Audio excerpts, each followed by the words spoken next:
podcast. We have an exciting guest for you guys today.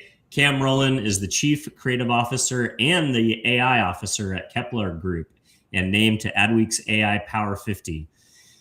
As the Chief AI Officer, Camm is also an Emmy Award-winning creative leader and named to Adweek's AI Power 50, sitting right at the chaotic intersection of data, human design, and emerging technology. Before leading applied AI and creative at Kepler, he held executive creative director roles at Kohler Co and Digital Kitchen. What makes Camm fascinating is that he isn't just treating AI as an efficiency tool. He's actively mapping how AI changes the physics of consumer discovery, brand building, and the future of human creative talent. Today, we're going to dive deep into the death of traditional funnels, when to use AI versus human craft, and what happens to the next generation of creative professionals when speed replaces foundational skill building. Camm, welcome to the show, man. Awesome. Thanks for the warm intro, Dylan. Super excited to chat. Yeah, let's go. So, I think you have an interesting background. I think you're the only person that I've interviewed 450 shows thus far who has a creative executive title and an AI executive title. You kind of expect that generally to come from technology sides of the house. So I think you have a really interesting perspective. But before we dive too deep into that, maybe you can give us a little context of, where'd you grow up, what'd you study, and how did you get into agency land? Sure. Yeah, absolutely. Well, I'll start early and end at the current day a little bit and give you a speed run here. I grew up in Southern California, so your stories about California resonate with me. I wish I could be out there right now. I grew up in Southern California around the age of 11 or 12. I moved to Michigan, so from kind of outside of LA to a kind of small town environment in Michigan, which is a pretty big shift. But from that early age, I was really focused on two things. I was really into sports and I was really into art from early on in my life, just drawing, writing, and everything. So the creative component of what I do today is sort of baked in from day one, sort of genetically. So I grew up in Southwest Michigan. I ended up going to college in Illinois and studying art history and graphic design with a sort of side helping of philosophy. And this is really when I started my career. I actually finished up college by taking an internship at Digital Kitchen, which you noted as the first place that I worked. And that was a great opportunity to sort of come in with just that design background, just that interest in art, that sort of love of music and storytelling. And I started at Digital Kitchen at the end of my senior year as unpaid internship. I don't think they do that anymore, but at the time, I think it might be against the law now, right? Yeah, you gotta at least give minimum wage. Yeah, but for college credit, right? Because I was still in school, and sure. And this is when the era was like you're really lucky to be in the presence of amazingly talented people, which they were, and it was a really great company and still is. But you start out you're running coffee and picking up lighting kits for shoots and stuff like that. But I did have an opportunity. The team there who was amazingly talented. They saw something in me and my work and kind of let me stick my foot in the door a little bit and start contributing creatively. And I had some opportunity and really fortunate to have some early success in that. Some of the very first things that I put together, early storyboards and scripts and stuff like that for commercials that Digital Kitchen was working on. Those were awarded projects. So I was basically a complete sort of newbie out doing live action shoots and seeing things that I had mocked up and written kind of becoming real. And it was a super exciting way to start your career really young, to be like, wow, this is really incredible to make that jump into that kind of world. So that was awesome. And that agency at the time was, could be considered like a production company / sort of design company. At the time, most of our clients were other agencies. So we weren't really in the direct, we didn't really work directly with brands at that point. It was mostly agencies.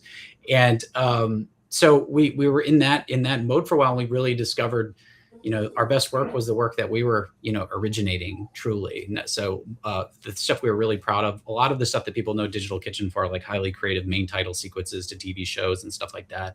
And so we found that was really, our greatest skill was doing that. So we started working directly with brands, and then evolved into a different kind of agency, very sort of, it sounds a little cliche now looking back, but trying to be really disruptive, trying to do things and garner a lot of earned media, and just be really sort of thinking outside the box. And we worked with clients like HBO and things that let us really take the governor off and do a lot of really exciting things. And then we went into more sort of experiential and interactive work and things like that. And I ended up, during the course of my career, as you mentioned, as I ended my career there, having been the executive creative director for a number of years. So kind of working from, carrying coffee to leading creatively was a fun journey to go after. And it's great to be part of, all the steps of the process, right? So you really kind of have a really well-grounded sense of what goes into the work when you've kind of worked every single different kind of role throughout. At that time, when I was wrapping up Digital Kitchen, I came to Kohler Company up here, and that's what brought me to Wisconsin, where I currently am, and came up to lead creative for Kohler, and that was a really amazing experience too, having spent time on sort of the production side, then kind of almost by just the gravitational pull of what was going on with Digital Kitchen, kind of getting that agency experience and working directly with brands, then going brand side and having that entire dimension sort of filled out, like, wow, it's interesting to be on the other side of the table. This is what it feels like to get pitched to. This is how we make decisions and things at the brand, and just really understanding the inner workings of a brand was incredibly valuable. And so I led that team creatively. Kohler, as a lot of people know, is a kitchen and bath brand. People know Kohler for, bathtubs and sinks and toilets and all that good stuff. But there's a whole bunch of brands at Kohler, dozens of brands that live within that global sort of brand umbrella. So it was a very diverse creative experience, being able to touch and guide all those brands. And then, now we're getting more towards the present day. A handful of a few years ago, when a lot of this, AI started really sort of taking hold, and I wouldn't even say taking hold. It was sort of poking its head up. And in some of those early things, like some of the things that really excited me were, these very early sort of experiments, like NVIDIA did little experiments online where you could paint with a little green paintbrush and turn it into trees and stuff that was like pre Midjourney, Chat GPT and things like that. And that kind of gave me the bug for, oh my gosh, I can kind of see where this is going. Obviously, no one could really predict how it's exploded and how fast it's moved, but it gave me that sense of like, wow, this is actually really, really, different, and it's going to create a lot of change. And so I really, focused in on that and became, a little bit, I wouldn't say obsessed, but just preoccupied in a healthy way with what those possibilities were. And that's what led me to make a career change and go from the brand side to where I am now, which is at Kepler Group, which is in a historical context, you'd think of it as like a media company. It came out of programmatic, started by people squarely in the media space, and has evolved really tremendously to where it is now, and including when I joined, bringing creative to the table as well. So now it's really truly a sort of full service, full funnel growth marketing agency. It's been around for about 14 years, and grown across probably a dozen offices around the globe. And we're doing now that whole combination of data and analytics, and then bringing creative to the table there. So really, really sitting side by side, which to me is the coolest thing about kind of the opportunity to come over to Kepler, was that there's always, I shouldn't say always, but in a lot of cases, there's a real siloing of the media side and the analytics and the insights that's extracted from customer behavior and how the content performs, and then the creative teams that actually build it and can improve it. So really kind of brought those two things together at Kepler. And that's where I am today, and kind of like you said, wearing a couple of hats, leading the creative organization and also sort of spearheading a lot of our applied AI. So kind of inventor kind of role to think about how we can apply AI to add value for our clients and help Kepler grow. Love it. So I'm going to go back to my comment on that blended creative and AI C-level within the Kepler Group and the agency. Do you feel like that's unique? Because it does seem, to at least, I get to talk to a lot of C-level agency leaders, and I haven't seen as many really straddle that, kind of coming from the creative side of the house and now being like the primary person thinking about AI across the org. Do you think that's unique? I think it's definitely unusual, and it's an exciting place to be, because it really lets you turn up both sides of the brain, right? I've spent most of my career. Well, I've always kind of been a little bit analytical. I've always been a little bit like left brain, right brain, but this is when it really turns on, really when like when you feel both of those cylinders like firing fully. And so it is a really exciting and kind of unusual position. I've looked for it before to see, are there other people doing the type of thing that I'm doing? I think it generally is maybe rare, because I haven't really been able to find a lot of examples. If anybody watching your program sits in both sides of the camp, I'd love to chat with them, because I do think you think a little bit differently. You're thinking both in terms of creative in this sort of traditional and classical sense of craft and storytelling, but when you are using the sort of AI part of your brain, you're really thinking in terms of systems, and it's just a very different kind of way. You're almost thinking about how to build things that solve problems, and it's a weird sort of overlap that for somebody like myself is a really sort of satisfying kind of intersection to be at. Yeah, it's exciting. So let's get into a few of the different topics that I wanted to roll through today. So I want to talk, you guys came out of, like you mentioned, the programmatic side of the ecosystem, which is oftentimes focused on, using data to drive low funnel results across the open web, helping brands find the right customers at the right moment.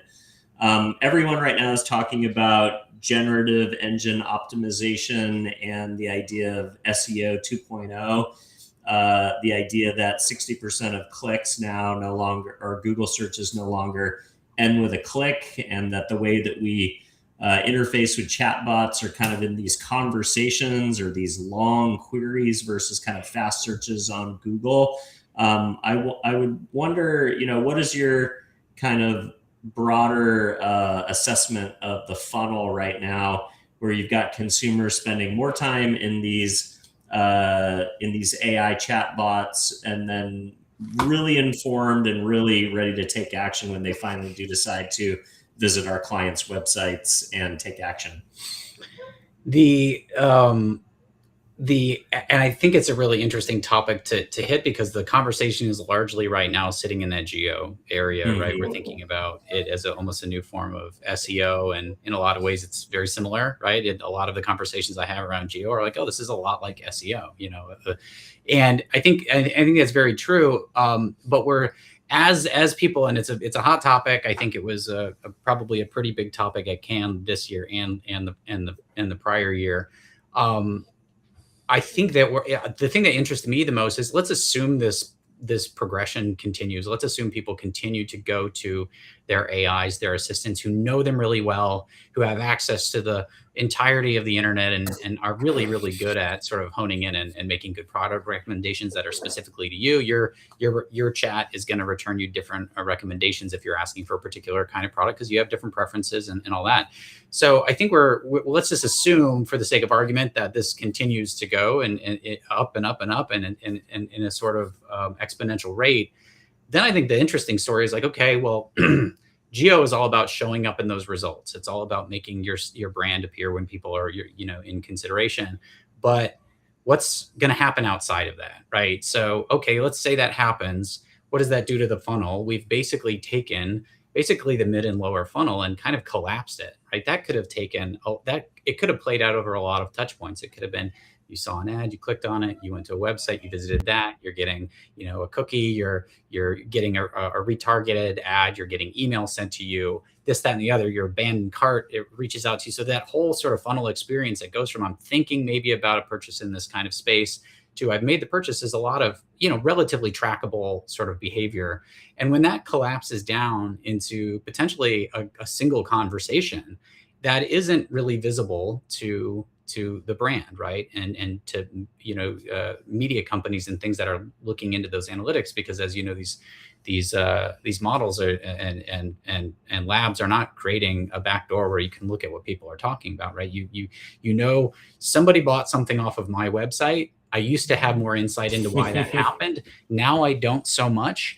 And I think that to me is an implication that I don't think that conversation is fully taken on yet. I think people are still in the let's make sure we show up in the results part of the conversation, but not fully stepped into like, okay, yes, but what are we going to do about, the traditional funnel and the way we think about it and the way we spend towards it? So I feel like, and this is just kind of a little bit gut level, and I don't have a crystal ball, but I tend to feel like the importance of brand building is only going to get stronger. Some people would say, oh, AI is helping you solve these, find what you want. So brand building doesn't become as important, and people are going to stop building brands with storytelling in that way. I actually think it's probably the opposite, because you need that predisposition and that preference and that salience for when your AI, right, serves you up the options. And if you love one of those brands on that list, or at least familiar with them, I think that's gonna be where that brand building effort pays off, is actually down there when you're having that conversation with that AI. So I think it goes from maybe, and theoretically maybe some of that spend and energy that's going into that conversion actually sort of migrates up and says, okay, well, we're going to work on that brand building part, but also moving some of those dollars towards geo, and trying to make your product or your service sort of defensively recommendable by the AI. And we know how different that is, and we know the kind of data sources that it uses, and we know that it's more obviously objective than people. We don't remember, the AI doesn't remember the jingle that you heard in the 80s or the 90s or whatever that makes you kind of like that. It's going to be more objective. It's going to be more sort of hard proof point based. So I kind of see things maybe moving a little bit more in a sort of bifurcated way, where brand building kind of takes on a new dimension, where it's really there to help you make that final, to a large part, help you make that final decision and navigate that with your AI. So you were talking a lot in the moment of kind of conversational commerce, where you're talking to AI, but ultimately at the end of the day, the consumer is most likely making their own purchase journey. They're still pulling out a credit card, typing it in, using a digital wallet, using PayPal. They're responsible for the transaction. The next frontier, I suppose, is agentic commerce, where we actually hand the credit card over to these AIs and we start outsourcing decision making. The idea that probably, things that are considered commodities, maybe this, soda here, this sparkled water. Do I really care what brand it is? Not really. I just care that it fizzes and it tastes like something other than plain water, right? Yeah. So at the end of the day, the AI might understand that about me in the future, as I start to say, okay, well, this is a relatively low stakes transaction. If AI screws up the order on the water, I'm not going to be drastically disappointed. But if they bought a new camera for my podcast, or a new microphone, or a new cell phone, for instance, and didn't understand my brand loyalty to the Apple ecosystem, then I'd probably be pretty upset. So as we move into a world where we start to outsource actual purchasing power to AIs, how do you think brand building changes there? But maybe those are the instances in which I will tell an AI, hey, my preference is for this particular product, in maybe the rare occasions that I do have a preference and I don't care about speed, price, and efficiency. Yeah. Well, one thing that's interesting about the way all this, I think, can impact brands is that the value of the experience people have is going to become, it's not that it wasn't important before, but we also have relatively short-term memories. So, right, you say you buy that soda and you're like, oh, don't love this, right? You may not remember permanently that that's on your no-no list, right? If you have, and I think increasingly this is going to become a thing, whether we think it's a little, Black Mirror, or a little, a little creepy, is we're going to have AI as more of a ambient, role in our lives. And when you try that sparkling water that you hate, or you go to a hotel that didn't deliver on expectations, or you buy a product that didn't assemble easily, and you're frustrated with the customer service and things like that. As AI becomes more ambient, it's going to know that stuff. It's going to remember that stuff, right? Better than you can, better than I can. And so the value of like a high quality customer experience, I think, becomes even more important, because your AI will know your tastes, and again, this is under the sort of idea that AI becomes more ambient, and it's capturing more of what you communicate to it, whether that's through your online behavior or things you say out loud. You could say, man, this soda is really gross, right? Your AI is going to maybe know that, in the future. So I think it puts a lot of pressure on, brands doing what they need to focus on, which is like giving customers great experiences, give them great products, give them great, experiences. And that balance of, where marketing plays a role in that, which is a lot of times, well, the product experience might not be great, but we're going to make really great marketing and great advertising that's going to kind of, counteract maybe some weaknesses of the product. I think I had a sort of piece that I wrote a number of years ago entitled Brand Meritocracy. And the idea was basically with AI sort of leveling the playing field a little bit, and having more of a unbiased, unfiltered view on products. It's going to kind of force brands to, focus on what matters, which is the experience of their product and the quality of their product and the way that, their customers experience their brand. So I think that I think it would be interesting to see a subtle shift towards focus on the quality of the product and experience, because you'll have less sort of ground cover from marketing sort of changing perception, right? In the way that it may have before. You might have previously bought Energizer batteries, right? Because you thought the bunny it stuck with you, right? And it almost superseded, maybe you had an experience where maybe the Energizer battery didn't last as long as the Duracell battery or the Panasonic battery or something like that, but you still made that decision. I think that brand meritocracy idea is going to kind of maybe drive a little bit more focus on things that benefit the customer versus benefiting the brand. Obviously it's going to benefit the brand to make their product better, but it's sort of disproportionately working in the favor of the customer.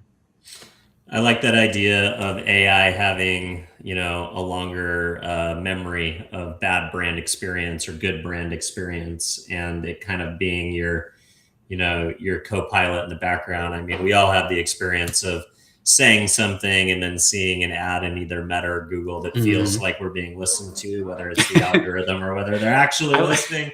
At the end of the day, I tend to lean into the camp of like, I don't care if they're listening if it makes a better experience for me as the end consumer. I actually think that's a good thing. But I'm a little bit in that same camp where I kind of don't buy some of this. We're not listening because you're like, no, it seems too good. Something about this for the first time in 10 years, and I immediately saw it show up as an ad on my Alexa in my kitchen or something like that. I'm like, I don't know, it's a little creepy as a coincidence, but yeah. And the other thing, but extremely useful though, right? Yeah. Well, yeah. I mean, for me, I'll admit I've got little listening devices all over. I love the convenience of smart home kind of assistants and things like that. And I'm sort of like, if they happen to be listening to me, talk to my kids about, what they did that day, is that an invasion of privacy? Yeah. But it's the balance of, I'm not saying anything all that interesting. So I'm not super worried about it learning from me. But I think also that notion of the ambient nature would be, imagine wearables and things people are, carrying with them that are listening. And there's already a lot of devices. They haven't necessarily struck the right nerve with customers yet. When you see some of these wearables and things come out, there's a lot of sort of negative sentiment and people not necessarily loving them. But I do think at some point they're going to break through and they get the right form factor and the right, and the time is right, they're going to happen. But if you think about that data collection of sentiment, right? Like anybody's like, oh, this McDonald's is really delicious. Like that's feeding into a larger ecosystem of sort of model training. And maybe the fact that you thought that burger was delicious might actually feed in, right? It's actually maybe going to goose the recommendation to be recommending McDonald's or something to somebody else. So I think that's going to be just a really interesting thing. It's a little bit like how you may have heard of people refer to Tesla as like a data company, not a automobile company, right? Because it's just collecting in just an insane amount of data. Because it's both in the car and on the outside, right? In the car, on the outside, everything you do in the car. So, I think all that stuff is just going to start pumping into these models and making them, more knowledgeable as we just go about our daily lives. I like the idea that you think about AI as less of an efficiency tool and really considering the future of human creative talent. I think one thing, I've always been a business development person in the agency world, but I always preface anytime I'm in a meeting and I have an idea and I say, but I'm just a sales guy, and sometimes my ideas break through, but I do notice that AI really lowers the barrier to what creatives used to do, not devaluing in any stretch of the imagination, but like I'll give an example. When I was going to Cannes this year and I was putting together my interviews, there was I was interviewing the chief revenue officer of a major publishing company that you would know the name if I mentioned it. And it's, very Devil Wears Prada-esque is kind of, the vibe. Yeah. And they just kept grinding me on like, how big is your audience? Who's the target audience? They were really vetting it super heavily. And that's okay. I don't mind that. And then they asked me a question that I thought was like so wild. They're like, who else are you interviewing at Cannes? And I literally was interviewing like 60 other people. And in the past, I would have just been like, okay, I'm done dealing with this person. Like they can either take it or leave it. But because it was so easy, I just literally went to Gemini because Gemini's connected to my Google Calendar. And I said, hey, Gemini, who am I interviewing at Cannes? 60 people, name, title, company, cut and paste, sent it back to them. And that got them quiet. And eventually they booked the meeting. But the other cool part was I took that information and I said, okay, now Gemini, could you create an infographic of all these people that I'm interviewing at Cannes? Can you put it into an infographic? And then 10 minutes later, there was a cool infographic.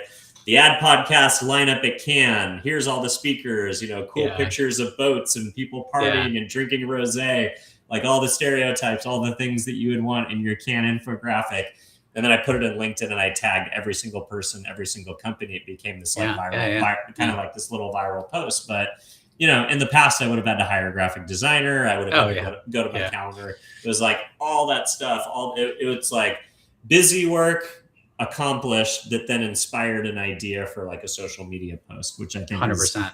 And that's as a sales guy, sitting here, getting my stuff done. Well, we're all more than just a fill in the blank now. You're right. You just wear so many hats that I think the days of, well, I'm just the analytics guy, or I'm just the marketing guy, or I'm just the creative guy, or whatever is we'll start to see that kind of refrain, not exist as much because, while we're not necessarily expert in some of these things, like I can, make something that codes something really complex using a programming language I don't know, right? And I can't say that I know that language, but I have the tools to be able to deploy something using that language. So it gives us a sense of like, wow, I feel like I've got all these sort of superpowers and I can kind of do anything. It's exciting to see that kind of thing, and the way that you're able to just sort of squash something that would like, I can't do this. Like I can't dig up all this information. I can't, communicate that. You sort of said, in terms of, efficiency, I'm very pro efficiency for me personally. I mean, that's what gives me any kind of brain space. So while it's not purely an efficiency tool, I don't want to sell short how much thinking about efficiency can enable you to do other things, right? Like you said, you created content that you wouldn't have otherwise created because it would have, there would have been sort of logistical, just busy work in between you and that thing. Some of my favorite things, and like we work in a lot, we make a lot of really cool content. I work on a lot of really amazing software with a bunch of brilliant engineers and things like that. And sometimes some of my favorite things are just those little things that kind of do what you described, right? I was sharing with somebody what is like one of your, your favorite, little ticky-tacky things, nothing like big, but just like, what's a little ticky-tacky thing? And I said, the Claude skill I set up to help me schedule meetings. was like one of the best things. It's, you want to have a meeting with somebody in London and you're in Central Time, and you've got to factor in their window of when their workday is and when mine is, and but look across to a two week time span. How do you find that? How do you, if you've got an administrative assistant or something who's going to pour their time into it manually, then you have an easy button there. But for a lot of people, it's like, oh, I got to kind of toil around and solve some of these problems. So some of my favorite things are just like, oh, wow, I got 45 minutes a week back from creating just a small efficiency tool.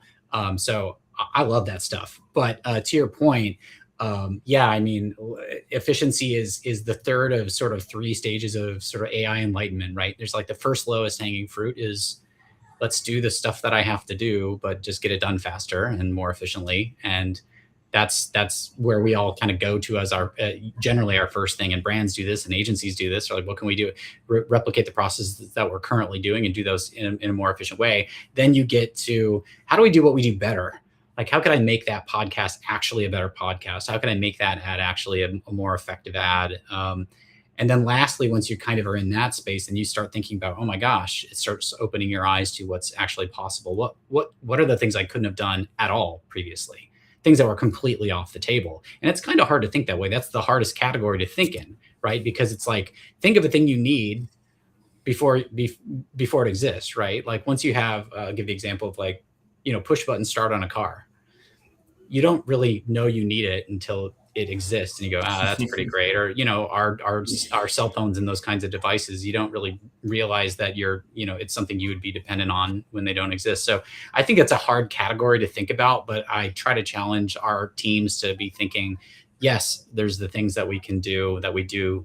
We can do those faster and smarter. Yes, we can actually do those better and get better results, but like aim for the horizon of, what could we actually be doing that's just hasn't ever been even remotely possible before? And when you think about that, when you start batting around those challenges, it's actually really hard to think of something you couldn't do. There's so many. I mean, I'm referring to things you couldn't do on a computer. I should specify that, but within the realm of compute, like what a computer can do, it's very hard to think of anything that's not possible. Very seldom I think of something. It's like, oh no, that's not doable. It's almost it sounds cheesy, but it's really just your imagination is to a certain degree the limit of what can be done now, and that to me is super exciting. Yeah, going back to like the skills based thing, and when I talked about efficiency, I think what I mean is eliminating headcount in favor of AI, right? It's like, I feel like the conversation around AI is coming for your job, I think, has kind of been put to bed. I think every smart organization is not using AI to replace people. They're using it to supercharge people. They're using it to reskill people. IKEA took their call center workers and turned them into interior decorators and put them on the floor of IKEAs with customers and created a new business unit and gave them more fulfilling work. I think it's like, companies that are using AI strictly for headcount reduction are probably missing the point. But, I also love the idea of like the traditional skill building components. Like, I'll give it another example. Over the holidays, I've had an ad campaign for my little sales consultancy in my head for 10 years, and just always thought, like, when I get that extra $20,000 or whatever and can go hire a production company to do it, this is what it would look like. And I literally made a version of that ad over the holidays with Adobe Firefly, just by knowing the scenes, having it had it play out in my head so many times, knew exactly what I want. And it wasn't something I was proud enough to put on, into an advertising campaign and actually run media to, but it was a proof of concept that validated the idea that I could have handed to a production company or somebody and say, hey, this is my exact vision. It would be so much easier for them to like take it and run with it. Right. I love that. And that, first of all, the first note you had around, the sort of AI is coming for your job narrative and not sort of playing out in that sort of doom and gloom kind of scenario. It's nice to see what's kind of happening. And I don't have the statistics on hand necessarily, but what I've gleaned from listening to a variety of news sources and reading in articles and things, is that companies that are, really moving into utilizing AI heavily are hiring more than companies who aren't. So, I think it's not only, that opportunist, like finding ways to upskill your people and make them more powerful, and brands having the sort of foresight to know, like, this is the way of the future. I think they've maybe heard enough times that, like, efficiency AI and just seeing how many headcount you can cut isn't going to be the way that brands are going to thrive. You need to, embrace the human creativity, the human insight, empower your people, give them the right tools, give them the right, runway to create. I think that's really powerful. So I'm excited that this year hasn't seen much of any of that doom and gloom. I mean, there's certainly, there's plenty of examples of where there's exceptions to that, right? You look at, big companies and it's like, big layoffs in certain areas. So I wouldn't say it's universally true, but generally speaking, I think that narrative that was so one-sided has kind of not played out in the way that people were kind of thinking it might, which is encouraging, because that human component is really the differentiator. And, everybody said, which is funny for me, because I actually do a talk where I talk about AI's capacity for creativity and sort of argue that it can be creative. But in the same breath, I show statistics from a like a study that was done. I forget the name of the university where it was done, but it showed that AI was on these sort of cognitive creativity tests were outperforming like vast numbers of people. Like it would score in like the top 2 or 3% across all these different sort of metrics of creativity, but it didn't beat all of them. So in effect, what it was saying is AI is not more creative than people. It's just more creative than most people. Which that might sound still a little doom and gloom, but I mean, I think it's a balance. We can't say AI is not creative because it's pattern recognition and it's not possible for it to generate new combinations of ideas, because that's the way our brains work, right? We're grabbing little bits of things in our memory and little things that we're seeing and observing, and we're pairing them together and we're putting them in new combinations. And that's what a new idea is. It's a combination of two things that combination really didn't exist before.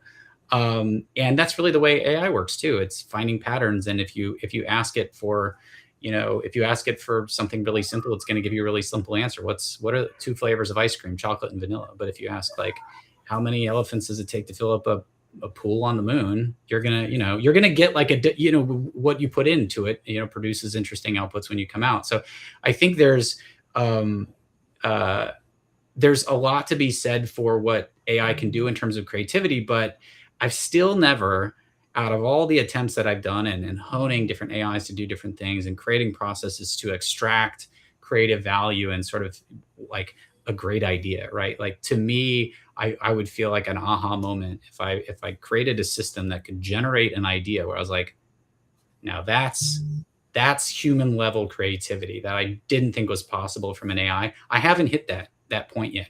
What I can get out of it is a lot of defensible ideas, right? A lot of what you get, even if you really push it and pull it in a lot of different ways, you get a lot of really defensible ideas. You get things that they're on strategy. They may be on budget. They align with brand values and they're in the right brand voice and they're polished, right? So they're defensible and you could probably, sell those ideas, but they're not memorable, right? They're not taking it to that next level where you're like, wow, there's really something to that. There's some kind of magic that's happening there. So I tend to treat it as, and our teams sort of treat it as a fuel. Like, if you're gonna use AI, use it as a thought partner. Use it to throw challenging ideas at you. Use it to generate. When you're in an agency environment, so you've got a bunch of mid to junior level people. They're going to bring lots of ideas, just like tons and tons of ideas. Most of them are bad, but there's little good things in them, right? And it's the same to a certain degree, I think, with AI. It's going to give you a lot of stuff. You're like, no, but there's something there I want to mine. And whether it's copywriting or it's something conceptual, that's what I usually find its value is. Like, it sort of missed the point on something. It didn't produce something very great, but it did introduce into my sort of flow of thought. It did introduce a new ingredient where I can go, that suggestion is actually terrible, but there's something this element is usable. There's a germ of an idea there that you actually can take in someplace else. So I suggest to our teams, and we have processes where we use AI to generate lots of sort of fuel that goes into our fire. And then then when you combine that with the productivity aspects of it, you go from people being too busy to think strategically, too busy to like actually turn on the creative and strategic parts of their brain because they're too busy making the sausage. Once you give them that freedom and you've knocked down some of those barriers by taking some of those time intensive tasks away, then you're like, let's get in there. Let's actually start revving up that really uniquely human part of what we are. And, you know, that's what, if agencies are around in the future, which I hope we are, right. we're going to be here because of really smart, strategic, brilliant people thinking the way that only human beings can. Because otherwise, you know, where's the sort of value in the you know, working with people at all if they can't bring anything to the table that's achievable with AI? So I think there's a real magic to it. And I've done my darndest job to try to extract something like that out of AI and just haven't hit that level yet. So I'd like to talk about the authenticity piece, because there is a bit of a you know, recoiling, if for lack of a better word, to AI generated content, even if it's indistinguishable, at the level of especially like the younger and younger generations. So, and then there's also this element that the social media applications, at least at this point, are asking or inserting an AI made with AI, you know, footnote or watermark, for lack of a better word. So I talked to somebody in media the other day, and they said that if anything has to be labeled AI in an ad and young people see that ad, it decreases all the performance KPIs. View through, click through, you know, engagement, like people, even if it's good, even if it's interesting content, just the label of made with AI hurts performance, leads to lower ad scores, and ends up costing a brand more money in media dollars. So do you think there's going to be a premium, at least as it pertains to content creation for social, with this idea that like made with AI or human made? Right. Human made like, tag on it. like has some degree of currency. I think that is a really interesting time and place where we are now, to a certain degree, because the percentage of content that's going to be made with AI, it's going to go from like, you know, we're already, I don't know where exactly we are in the scales tipping in terms of percentage of content that's generated by AI versus, you know, organically generated by people. But, you know, of course, people using Photoshop, there's AI in that, right? So it's almost to a certain degree, like you can say made with AI and it's watermarked because it came directly out of Midjourney. But if you made a thing that didn't come out of one of these generative engines, the process that brought you there, whether that's, you know, using Gemini to think about ideas, to using Photoshop, which has AI to, you know, hone your imagery, so on and so forth. So most of the tools having AI built into them, from your refrigerator to every app on your computer, are it's going to be a little hard at some point to say, you know, not made with generative AI. But I think that in the time and place we are now, that's really interesting sort of you know, challenge. And, you know, I read a study that was really interesting. It was about sort of a disclosure, and they put ads in front of people and asked them which they liked more.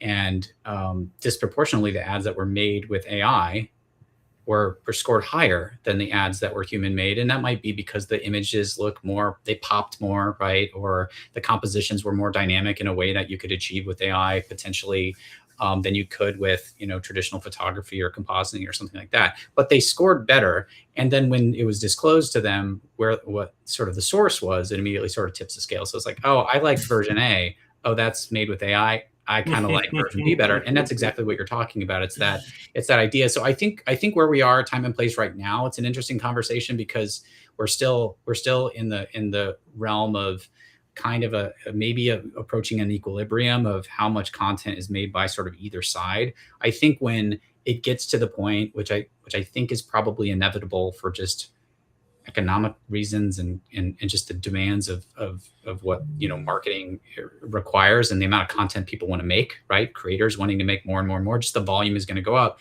So when let's say for example, and there's an AI institute in like Denmark that projected that 99.9% of content on the internet was going to be AI generated by this certain date, which is nearing.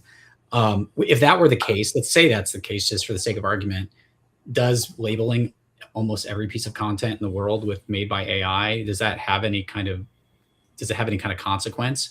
But I think on the inverted side, it's the specialness of things that are made by humans, right? So that premium that gets when a filmmaker says there was no AI used in this, or if it's a Christopher Nolan type of person who's like, we did it the old school way, we didn't use any of these tools. I think there will be a premium on that. I think the question will be, when we get to that point where people are people are probably going to be a little less offended by AI, maybe in the future. I don't know if that's true, but I kind of feel like when it's as ubiquitous as it probably will be, like, who can be offended by everything, right? If it hits that threshold, it's like, I can't go about life being offended by or hating everything I see because AI was used in the creation of most content. But I think that premium that some brands are going to put into saying, like, we're going to have this all natural, like this is going to be crafted by hand. Every photograph is a real photograph, and more power to them. I wonder how many brands are going to be willing to pay for that margin, that margin of difference, right? When a photograph, for example, or a graphic design can look, great, superficially great, right? It looks at this level, and the version that costs maybe 10x more than that because it took the human labor and expertise, and you're paying somebody for the 30 years of expertise they had.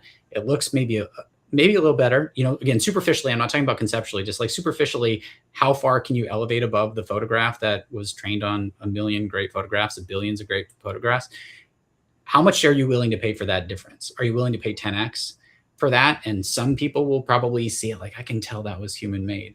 And that one, you know what I mean? And especially as that gap closes, because AI, it's the Will Smith eating spaghetti scenario, right? Like a couple years back, show a video of Will Smith eating spaghetti, and it was, of course, hideous and unrealistic. And now it's looking pretty good. So that gap is closing so fast.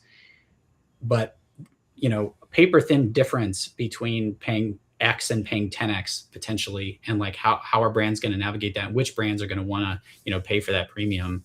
I hope a lot of them do. I mean, I went to fine art school. I love making things with my hands. I'm very pro human craft. But it'll be interesting to see how brands navigate that, and which ones are, will foot the bill for that kind of cost. Yeah, it's interesting, this idea of synthetic creators or synthetic content versus human created content. I saw a demonstration that was similar to your experiment where AI created something and then it told them that it was AI created. This was more of like, can you spot the AI? Mm-hmm. And this is in the context of an avatar that creators could use to basically create content when they were on vacation or didn't feel like, turning on the camera. So, they put up first, I think, a 4-quadrant, like, here's the creator in 4 different scenarios, played a clip, and only half the room could identify the one that was AI versus the one that wasn't. Then they put a side-by-side, did it again, same thing. It was about 50-50. This was a crowded,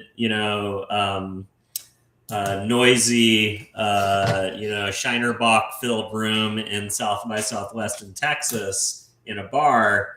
But I wonder, if the results would have been similar. Do you think there is probably, like you said, there will either be a point where we can't tell the difference, or the inputs are so ubiquitous in all the tools and all the things we use that even if it isn't explicitly generated only from AI and it had to have the tag, all the tools and even the thinking that went in to create the asset or create the film or create the picture all had elements, maybe even majority elements of AI creation.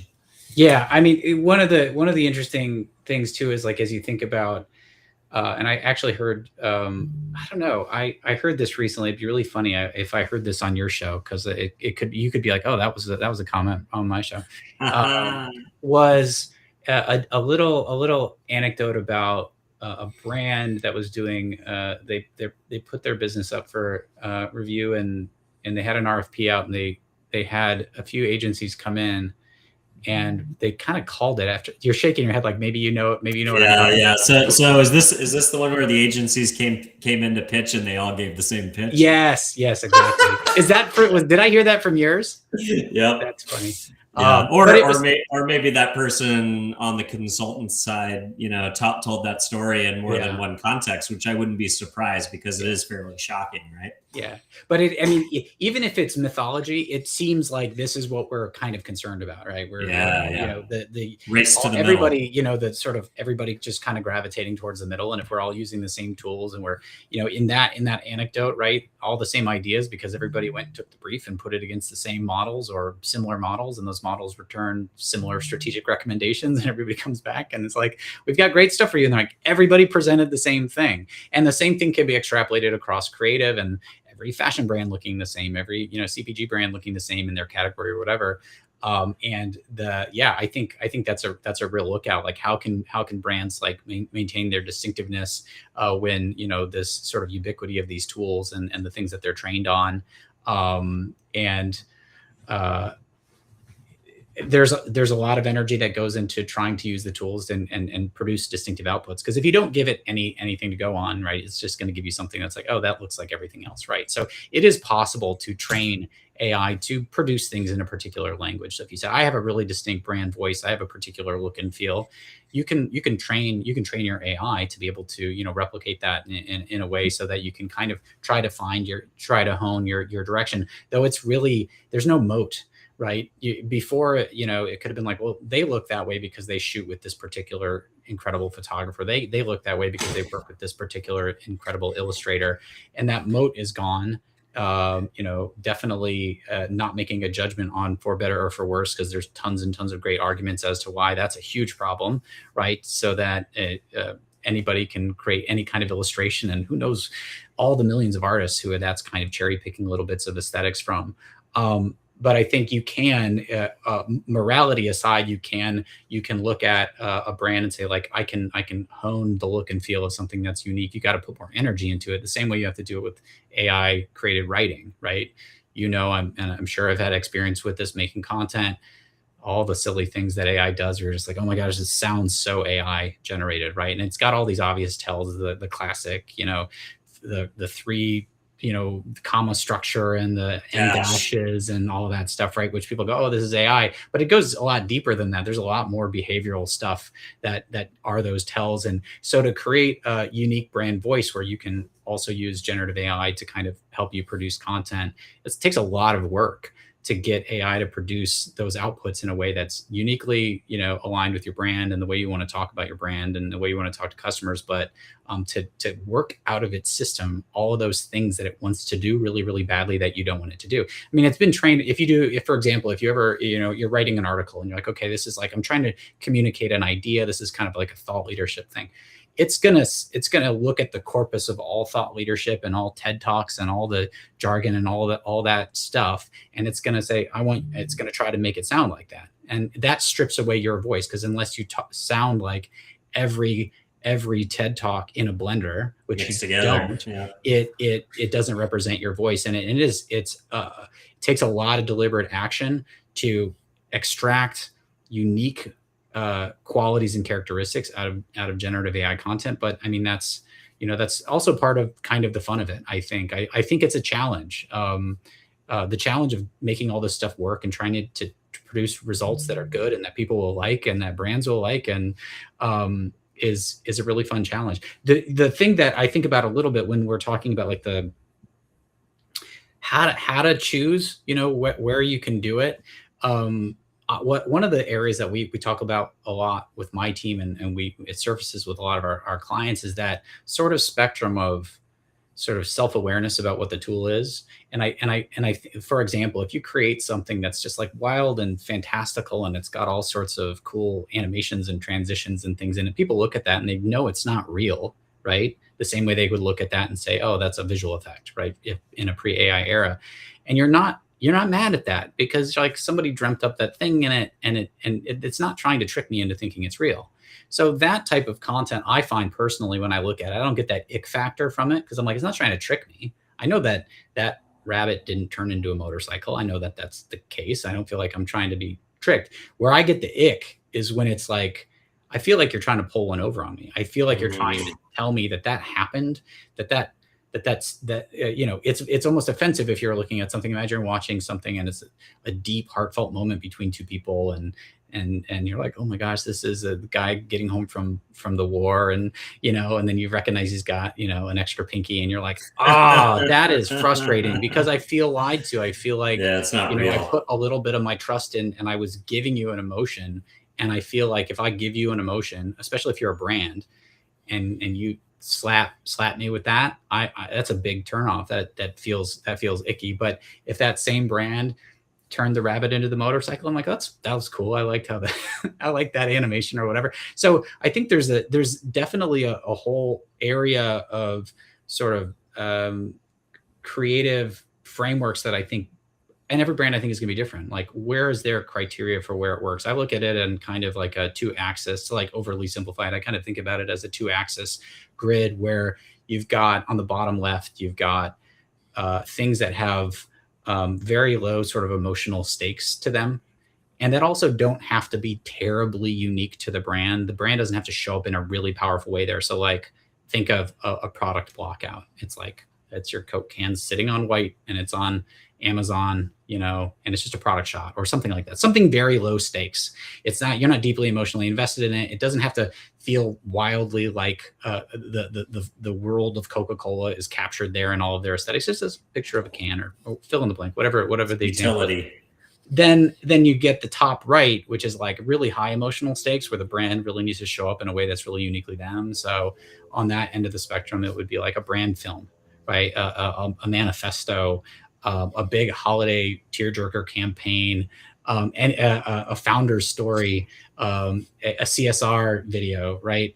And if you're there and you're messing around with like, maybe we'll cut a couple corners and we'll do this emotional story about our founders using AI. That's a danger zone right now, but you could generally feel pretty safe, I think, in the product blockout. And then, what's in between that? That's where I think people have to think. Maybe it's very obvious. Maybe anybody listening to this would be like, of course, that's really dangerous. And that would be dumb to do that there. And of course that's safe. But I think it's more in the balance of what things are not those obvious cases where it, of course, you almost intuitively know whether it makes sense to do.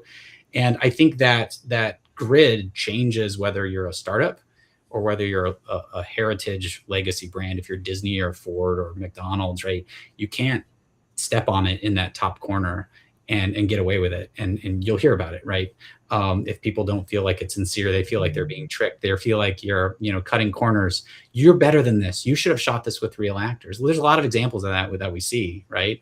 But if you're a startup, if you're a smaller brand, people don't have that same kind of expectation and emotional sort of baggage that you carry for them. It's, I think you maybe have a little more permission to explore. If it was a new tech company and they did something with what was that? There was what everybody called it unhinged. It was like a betting site. It was just a totally insane, totally over the, do you know what I'm talking about? It was crazy. It was absolutely crazy. They got some AI creator to do this ad. Everyone's screaming and it's this fisheye lens. It was totally bananas, like intensity level. And it was sort of self-aware of its it was clearly the only way to do this would have been kind of an AI.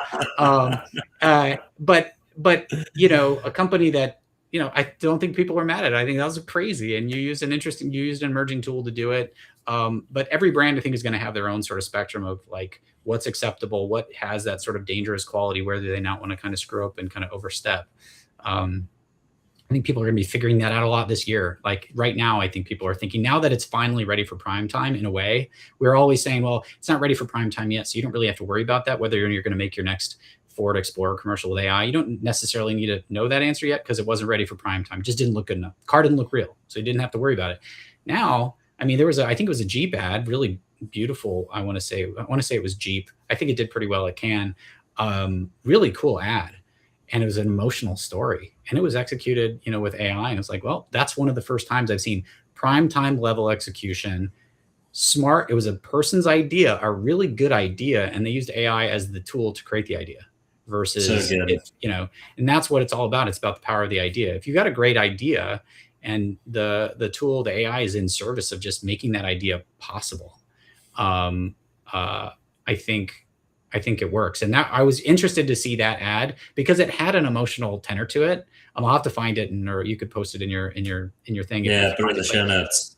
But it's really, it was like, oh, I actually kind of, it's kind of emotional and sort of moving. Is a long spot, and I was like, and knowing going into it that was made with AI didn't make me appreciate it less, if that makes sense. So yeah, I think it's an evolution.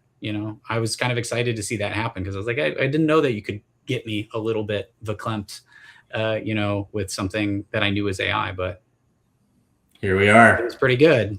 Yeah, but it wasn't a bunch of people. That was part of it too. It was a car and it was like a tire. It was, they anthropomorphized a tire that wanted to find. It was a tire that was on a journey to want to get onto the back of a Jeep that needed a spare, and it followed it across the country. So it had this weird blend of, like, it was fantastical and impossible.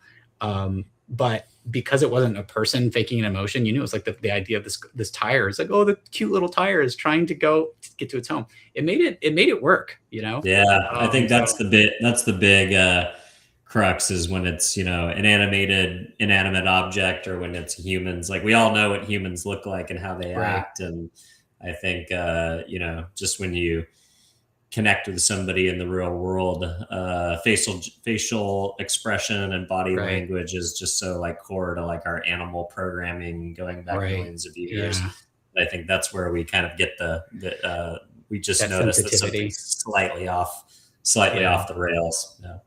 Well, Camm, fascinating conversation. I feel like we probably could have done this for another hour if we wanted to, but I want to be respectful of your time. So if folks want to learn more about Kepler or continue to follow along with your thinking, where do you want to send people to stay in touch? Well, we're at Kepler Group, KeplerGRP.com is our website. Yeah, I'm on, I don't know, I'm not super prolific on social media, but I am on LinkedIn. So anybody is interested in connecting on these kinds of topics would love to do that. Yeah, it was a pleasure to be here. I agree. I could keep going for another hour. I love talking about this stuff. It's really fun. I love it. Well, thanks for spending some time with the audience today. And for those of you who are seeing the show for the first time, don't forget to give us a follow or subscribe. If you're listening, an honest review on whatever platform you might be listening on is how we find a bigger audience. So go ahead and do that if you wouldn't mind.